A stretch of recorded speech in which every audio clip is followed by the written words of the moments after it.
Hello everyone, I am Ramakrishna, working as Assistant Professor in the CSE department at VIGNAna JYOTHI Institute of Engineering and Technology. So in this video, we are going to discuss about the component deployment and package diagrams. In the previous videos, we have discussed about the various UML diagrams like use case diagram, class diagram, interaction diagrams, that is sequence and collaboration diagrams, state chart and activity diagrams. And now we are going to discuss about the component diagram.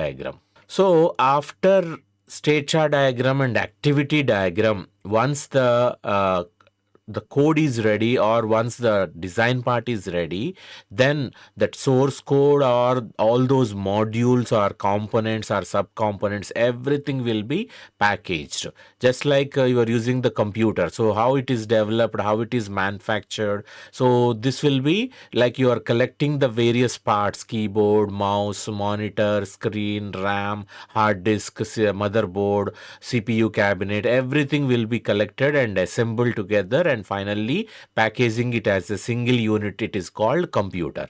In the same way, here also what we are doing is simply we are trying to combine, we are trying to packaging all the modules together, and with the help of that you are trying to execute and you are trying to prepare a final executable component, and that is called it as a component diagram. If you see that left side image, so what you are doing is simply your the whole house will be like have the modules. One is kitchen, one is bedroom, one is dining area, one is hall. So likewise there are different areas. So with the combination of all these only you are able to call it as a home. So your sweet home. So in this way here also all your software modules or your software components or all your software each individual codes or classes will be merged together and will packaging it as a single unit, and that is called it as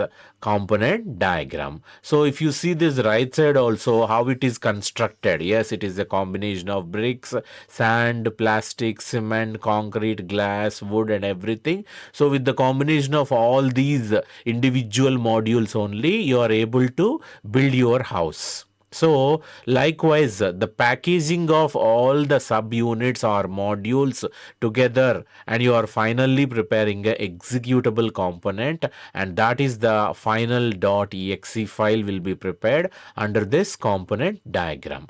So what actually it is doing, what it contains a suppose materials like components, so bricks, cement, wood, tiles, plastic, etc. All these components, with the help of this you are able to so construct a wall or you're able to construct a whole house.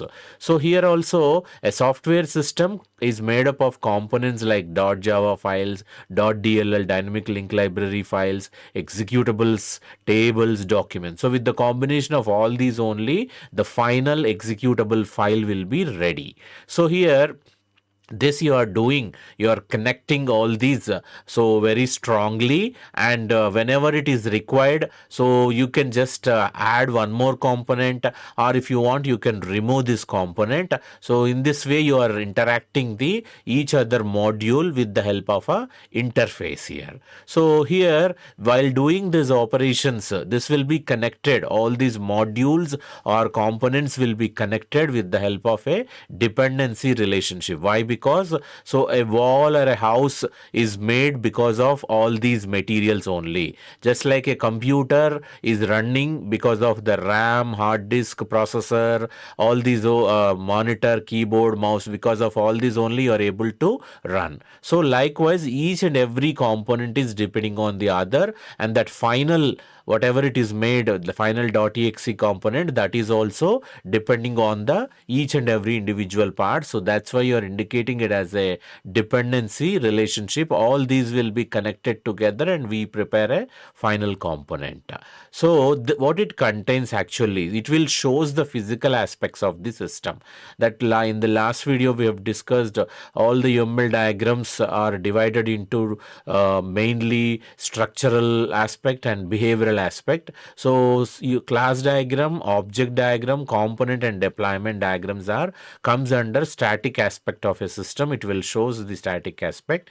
They are called structural diagrams. The remaining 5 diagrams, use case, sequence, collaboration, state chart and activity, comes under behavioral diagrams. So here mainly this will be used to represent the static implementation view of a system. Actually it is showing how different software components like files and libraries are organized and how they depend on each other. That will be shown in this particular component diagram. So this just like the previous diagrams, here also the component diagram consists of a name, graphical elements, and also it consists of components, interfaces, and some relationships we use here. Mainly we use dependency, and some places we use generalization and association, and also realization. So we also add some for decoration purpose, like to attract to understand easily. So here we add some additional things, notes, constraints,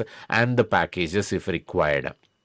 So this is the way, this is the graphical symbol. So it is a rectangle box with 2 tabbed folder, it is called it as, and this is called it as the component simple name. Also if you want, you can represent it component detailed name, that is called extended component you are going to represent. If you want, you can add some tags to this, like what is the version of this one, all these things.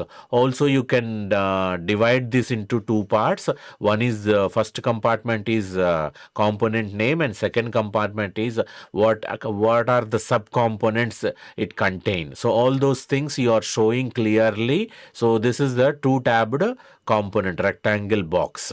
And under this component, just now we have discussed, mainly we use a dependency relationship. Why? Because so this we have prepared with the help of these 3 classes only. So with the combination of these 3 classes only, you are able to run this component here, that is .dll dynamic link library. So that will be shown clearly, whatever the classes we are using and whatever the files we are using, whatever the documents we are using, all those will be connected together with the help of dependency relationship, and finally we prepare a main component, and these are all like a subcomponents. And also if you can apply the components between the components, you can apply interfaces. Why? Because components consist of classes only, so classes implementation part will be shown with the help of interfaces only, and that will be represented graphically is circle. So this is the representation of interface. If you want, you can represent detailed by using class like this, by adding the stereotype. So if you write the stereotype interface, then yes, it is indicating it as it is going to show the implementation of the image observer class. So that will be done with the help of, again we are connecting this with the help of dependency relationship and also with the help of realization relationship. Why? Because dependency we just discussed, every class or every object or every file is depending on the another. So likewise it will form the a final component. That's why we are each and every subcomponent is formed with combined, and finally you prepared with the help of subcomponents only. So that's why it is completely applying dependency relationship. And coming to the realization, this is whenever there is a family of elements like class and interface, class and object, or use case and collaboration, so there you can apply this type of relationship. So here we are using the interface and component. So these two comes under same family. That's why we are applying the realization relationship. It will, how it looks like, it is same, looks like a dependency, but the only difference is at the end you are using hollow arrow. So this is the realization. So it is looking like the same generalization, but it is a solid line, but realization is a dotted line that we are using to connect the components and interfaces.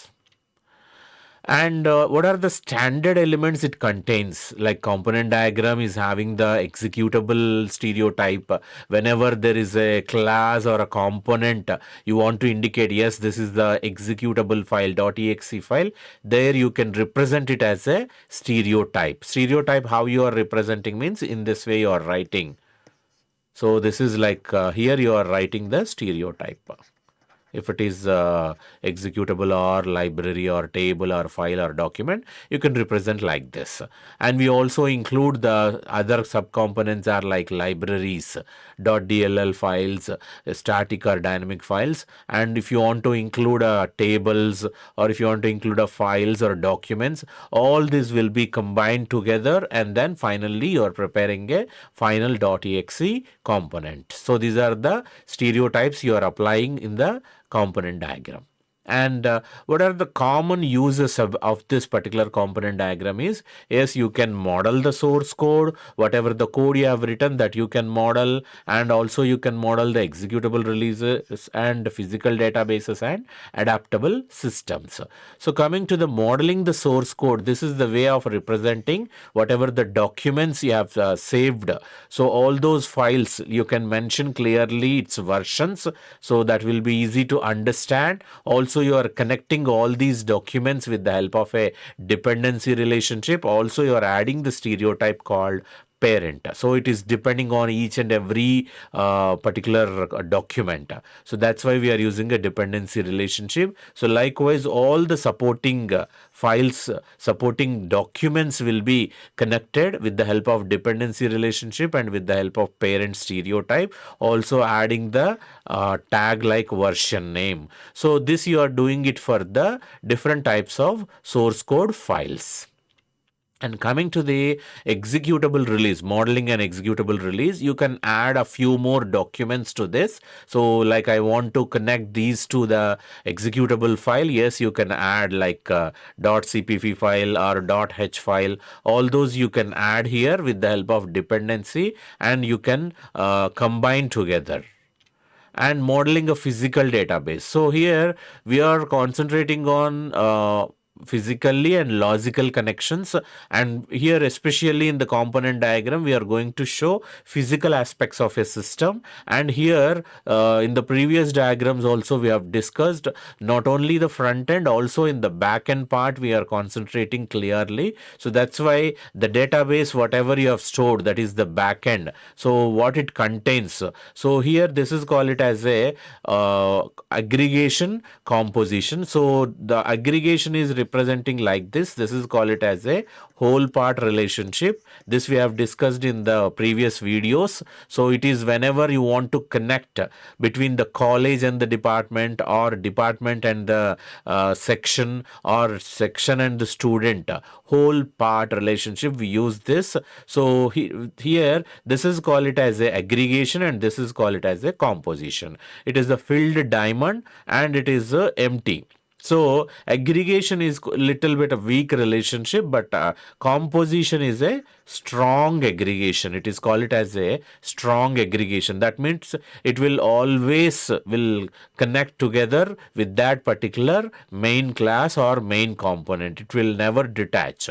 So likewise, this database consists of a course is required, department is required, instructor is required, school, student, all these will exist. With the combination of all these tables only, you are able to maintain the school database. So likewise, you are modeling the physical database, how it is interconnected, all the tables that you are showing with the help of a composition relationship. It is also called it as a strong aggregation relationship. It is named it as a whole part relationship. That means in the whole school database, course table is the part, department table is the part, instructor is the part, and school students are the, each student table is the one part of that particular school database. And you can model the adaptable systems here. Like I want to connect a few more databases to this one, so like I can do it like this. You are connecting. Also I am adding the stereotype, like I'm just copying this, because nowadays we are maintaining the distributed system concept, because if you have a replica of the main server, then you can balance the network load whenever many users are requesting the same content. So the load will be high to the particular server. Then if you make it as a replica of that server, then that load will be moved to the, that request will be directed to the other servers. So then load will be balanced. So in this way you are maintaining the same copy at server A, at server B also. So this you can represent with the help of note items. So because of adding this note item, so you can understand it very clearly. Yes, I am maintaining the school database at server A and also at server B. This is a copy of the server B, is the copy of the server A.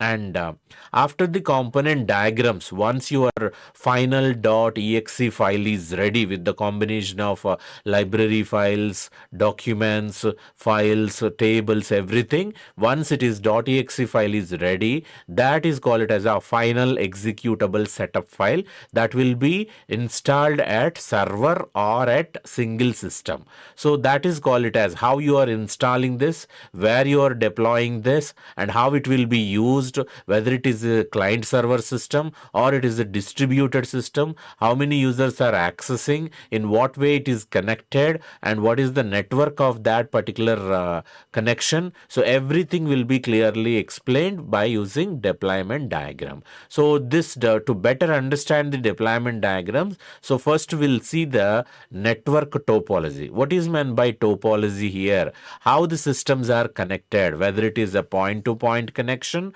or it is arranged in a bus topology, or it is in a ring topology, or it is in a star topology, how it is connected, or tree topology, mesh topology, or hybrid. So how it is interconnected, all the systems, and how you are sharing that particular setup file, that particular .exe components, and how you are executing in your system, that will be represented in this particular deployment diagram. And not only this, whether it is a client server system network or it is a distributed system network, that will also be decided. If it is a single user system or it is a multi-user system, that will also will be decided. And here we are using the main relationship is association to connect all the devices and to connect the various types of servers. So here what it contains. So this is used to represent the runtime view of the system. That means it consists of the nodes. What are the nodes? Nodes means software components on hardware. So how it is connected, that will be shown, and what it contains exactly. Deployment diagram contains nodes, components, relationships, and additionally some nodes, constraints, packages, and subsystems. So nodes means main processing units, maybe a server or maybe a particular system or a device. So that will be represented using node. And components means which are running on nodes, like in the server you are installed a particular component, that is a .exe component, that will be represented. And how they are connected, again you are doing with the help of a dependency and association. And for additional understanding purpose, additionally you are adding nodes, constraints, packages, and subsystems. So this is the way you are representing. This is called it as a node. In the first video we have discussed there are structural things. Under structural things we have 7 elements. This is the 7th element called node. This will be used for representing servers. So this server is again having the simple names or extended names. In the, again, just like the component, here also it will be divided into 2 compartments. First compartment is name of the node, name of the server, and second compartment is what are the .exe files you have installed in that server. That will be shown here. So this is the way of representing the cubes, or using 3D boxes. We are representing the servers, also sometimes devices. And here, along with this particular node or server, whatever the components are connected, so that you are doing with the help of dependency relationship. So here you are clearly showing this is a POS exe file and this is the contacts exe file. These two components are there in the sales server. So under this, so how you can run this sales means it is completely depending on these two components. Without these components, you can't run the system. And also you are checking the network system, so how it is interconnected. So you already know that you will study in computer networks, and that is how it is connected, like local area network or wide area network or metropolitan area network. So how it is connected, that will be shown. Also what type of connection it is, like here we are showing the 10T Ethernet, RS-232, that connections you are clearly showing between the each server, how it is sharing the data, that we are showing with the help of a Ethernet cable, serial lines, shared buses. All these we are using so physically to connect this particular system. So we are also clearly showing with the help of stereotypes. And the common uses of this deployment diagram, this we can use it for modeling the embedded systems, we can use it for modeling the client server system, and we can use it for modeling the fully distributed systems. So modeling the embedded system means, so it will like automated machines, whatever the automated machines we are using at home or some outside some applications or gadgets. So all those like consists of, these are the components.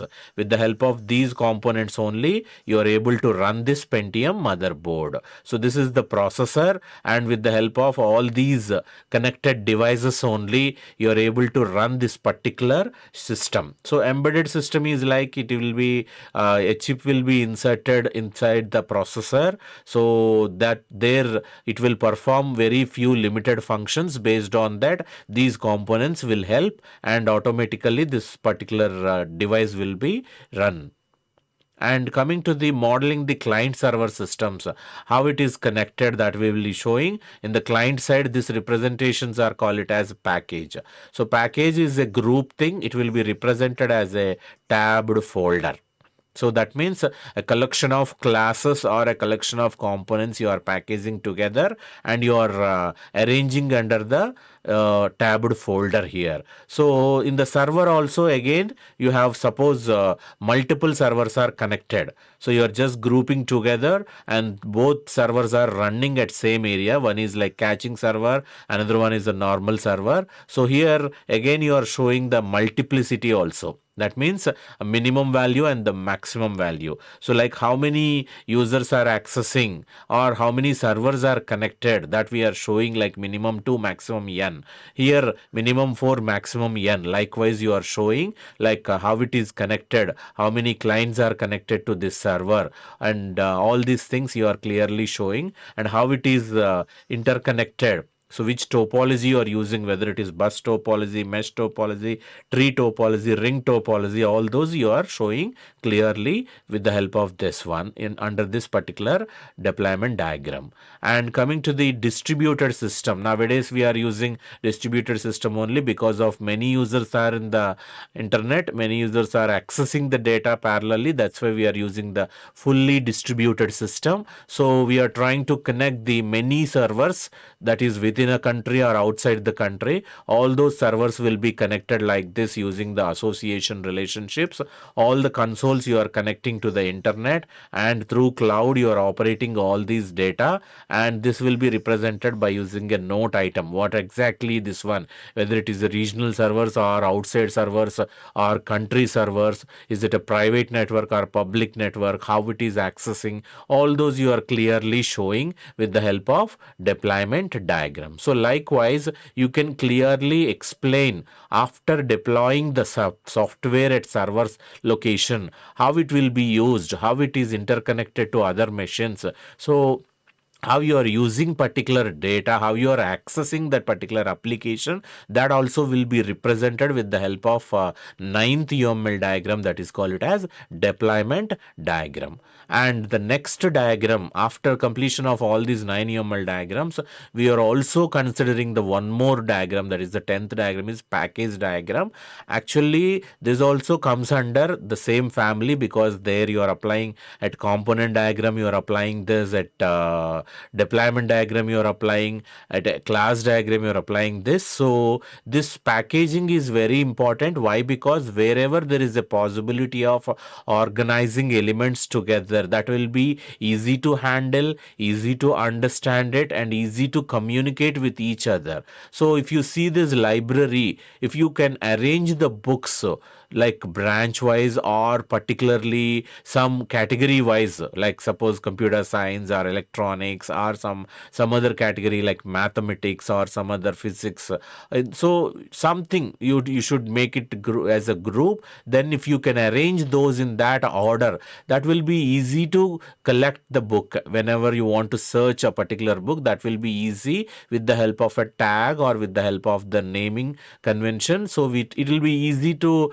track the that particular book where it is located. In the same way, all your software files, all your databases, all your documents, if you can make it as a groups, so that will be easy to handle and easy to understand, and you won't get any confusion. So that's why here what we are doing is simply we are using the package concept, and this package diagram organizes the related software elements like classes, components, and diagrams. It will group it together, and that will be doing with the help of a packages. Just like the bookshelves keep related books together, and package diagrams keep related code together. So this is the way you are arranging. So this is the graphical notation of the package tabbed folder. So in this way you are connecting, and all those will be accessed like this.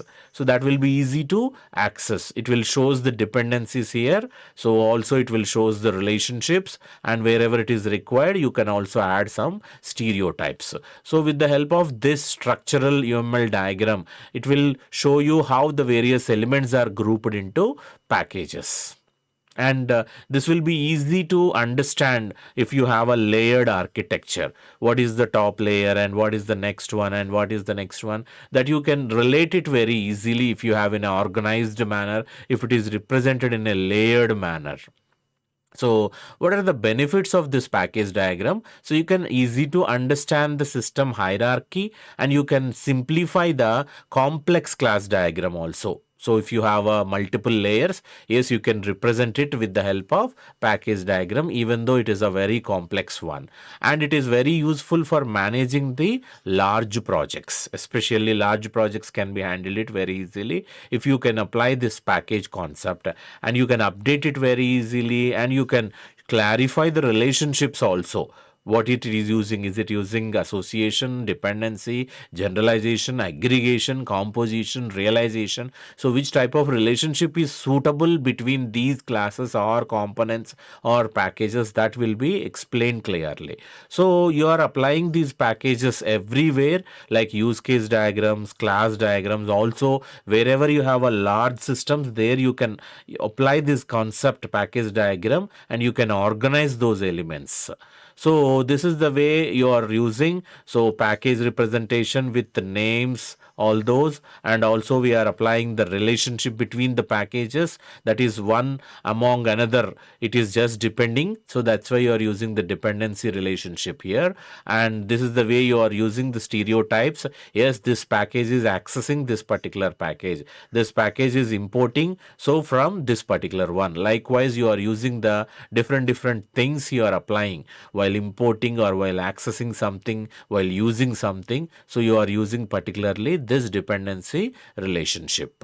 So in this way you are connecting all these things. So also you are clearly showing what is available there in the top row, and what is available in the middle row, and what is available in the bottom row. So based on that, you can easily arrange it, and you can easily navigate whatever it is required.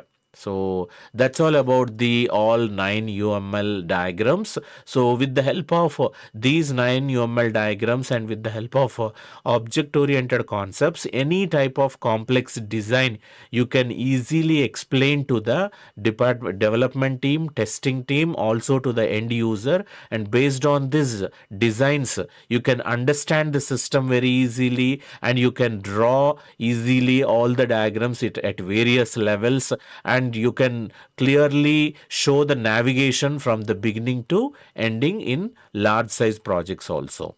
Thank you. Like, share, comment, and subscribe VNR Digital Learning Resource YouTube channel.